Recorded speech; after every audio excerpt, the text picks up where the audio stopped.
എൻ്റെ മകൻ വിപരീതമായി എന്തെങ്കിലും ഒരു തീരുമാനമെടുത്ത അവനിലേക്ക് വന്നു ചേരുന്ന സ്വത്തും പണമൊന്നും അവനെക്കൊണ്ട് അവനുഭവിക്കാനും എൻ്റെ മകനൊരു സൗഭാഗ്യം ഉണ്ടാകുമ്പോൾ അതിൻ്റെ സുഖത്തിൽ ജീവിക്കാനുള്ള ആഗ്രഹം കൊണ്ടല്ല ഋതിക മാഡത്തിൻ്റെ ജീവിതം.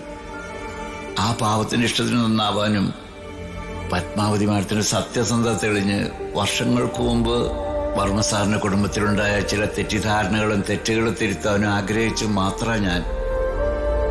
എല്ലാം അറിയുന്ന ദൈവങ്ങൾ തന്നെ എല്ലാം മംഗളമാക്കി തരണേ ഈശ്വര. അംബിക മാഡത്തിന് നടക്കാൻ പോകുന്ന ചടങ്ങുകൾ മുടക്കാൻ സാധിക്കില്ല ഈശ്വര. വേണുട്ടാ, നിങ്ങളെ ഞാൻ എവിടെയൊക്കെ തെരഞ്ഞു. നിങ്ങളെന്താ ഇവിടെ വന്ന് തനിച്ചു നിൽക്കുന്നേ? മുഖം എന്താ വല്ലാതിരിക്കുന്നേ? അംബിക മാഡം നിങ്ങളോട് എന്തെങ്കിലും മോശമായിട്ട് പെരുമാറിയോ? ഇല്ല അല്ലാതെ, ഞാനൊന്നും മാറി നിൽക്കാന്ന് കരുതി. ആ, അതാ ഇപ്പൊ നന്നായത്. ഡേ രാജുവിനെ അവര് ദേവിയുടെ മുമ്പിലേക്ക് ഇപ്പൊ കൊണ്ടുവരെന്നാ പറഞ്ഞേ. നിങ്ങളൊന്ന് വേഗം വന്നേ.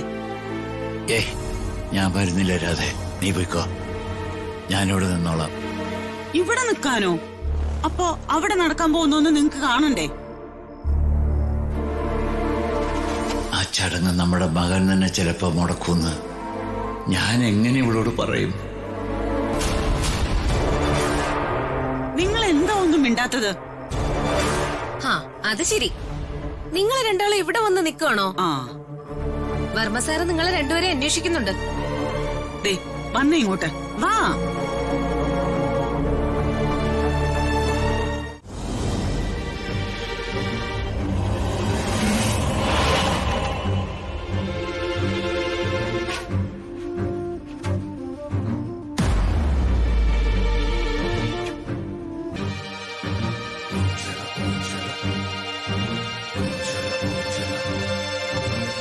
അംബിക മേഡം, എന്തായി? രാജുവിനെ കൊണ്ട് സത്യം പറയിച്ചോ? എവിടെ, അവനെ ഒതുക്കാൻ കുറെ ഗുണ്ടകൾ ഇറക്കി നോക്കി, എന്നിട്ടും പ്രയോജനമൊന്നും ഉണ്ടായില്ല. ഗുണ്ടകളോ? രാജുവിനെ നിങ്ങൾ ഉപദ്രവിക്കാൻ നോക്കിയോ? അയ്യോ, അതവന് പറഞ്ഞപ്പോ നാക്ക് പെശകിയതാ. അങ്ങനെയല്ല, ഏതോ കുറച്ച് ഗുണ്ടകള് പുഴയരികിൽ വെച്ച് രാജുവിനോട് എന്തോ പ്രശ്നം ഉണ്ടാക്കി. പ്രതാപൻ ഇടപെട്ട് അത് പരിഹരിക്കുകയും ചെയ്തു. ഈ ചടങ്ങിന്റെ കാര്യം എങ്ങനെയാ? മാഡം പറഞ്ഞതുപോലെ ഈ ചടങ്ങ് മുടങ്ങുമോ? അത് ശരി, അപ്പൊ ഇതിനൊന്നും ഒരു ഉറപ്പില്ലാതെയാണോ നീ എന്നെയും കൂട്ടി ഇങ്ങോട്ട് വന്നത്? ഞാൻ പോവാ, നീ ഉത്സവം കൂട്ടിട്ട് വന്നേക്ക്. അയ്യോ അല്ല, പിണങ്ങി പോവല്ലേ, നമുക്ക് എല്ലാത്തിനും ഒരു പരിഹാരം ഉണ്ടാക്കാം. പിന്നെ എനിക്ക് വെറുതെ ഇവിടെ നിന്ന് ഉറക്കളയ്ക്കാനേ തലയ്ക്ക് വെളിവേടൊന്നുമില്ല. അമ്മേ, മാഡം പറയുന്നല്ലേ, നമുക്ക് കുറച്ചു നേരം കൂടെ വെയിറ്റ് ചെയ്യാം.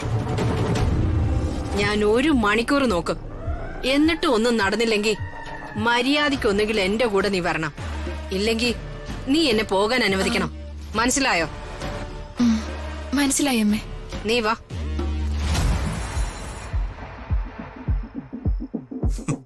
എന്തൊരു അഹങ്കാരം അമ്മ ആ പെണ്ണുപിള്ളക്ക്. അമ്മ എന്തിനാ ഇങ്ങനെ അവരുടെ മുന്നിൽ താഴ്ന്നു കൊടുക്കുന്നത്? മുൻകോപികളുടെ വിവരദോഷികളുടെ മുന്നില് ഒന്ന് താഴ്ന്നു കൊടുത്തൊന്നു വെച്ച് ഒന്നും സംഭവിക്കാനൊന്നും പോകുന്നില്ല. നീ വാ ദീപകെ.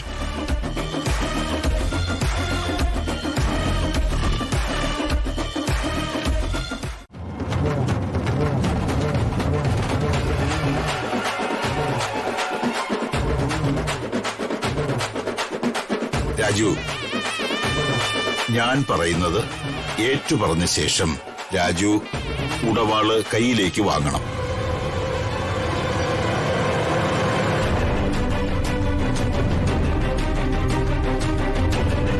കൃഷ്ണഗിരി വീട്ടിൽ വേണുവിന്റെയും രാധയുടെയും മകനായ രാജു എന്ന ഞാൻ. രാജു, ഏറ്റുപോയി.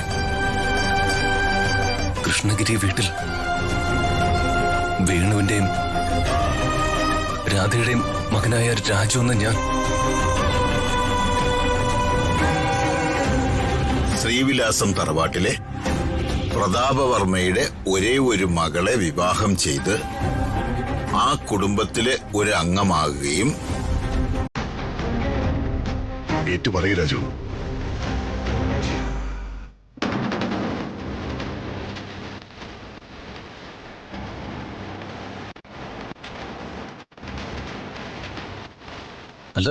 ധർമ്മസാറെ ഞാൻ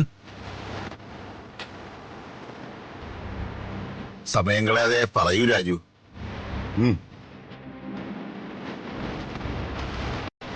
ശ്രീവിലാസം തറവാട്ടിലെ പ്രതാപ വർമ്മയുടെ മകളെ വിവാഹം ചെയ്ത ഞാൻ ആ കുടുംബത്തില് അംഗമാവുകയും കുടുംബത്തിലെ പ്രധാനിയായ പ്രതാപ വർമ്മയിൽ നിന്ന് കുടുംബത്തിന്റെ മേൽനോട്ടത്തിന്റെ അവകാശത്തിന്റെ ചിഹ്നമായ ഉടവാൾ പ്രതാപവർമ്മയിൽ നിന്നും സ്വീകരിച്ച് പ്രതാപവർമ്മയുടെ മകളുടെ ഭർത്താവായ ഞാൻ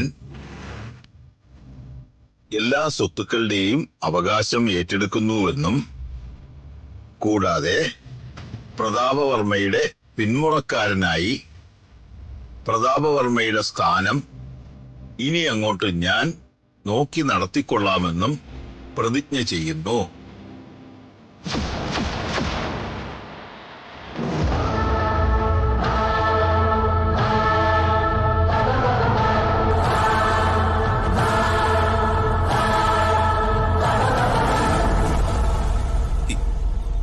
എന്താ തിരുമേനി? പറഞ്ഞത് മനസ്സിലായില്ലേ? ഒന്നുകൂടി പറയണോ? പറഞ്ഞത് മനസ്സിലായി.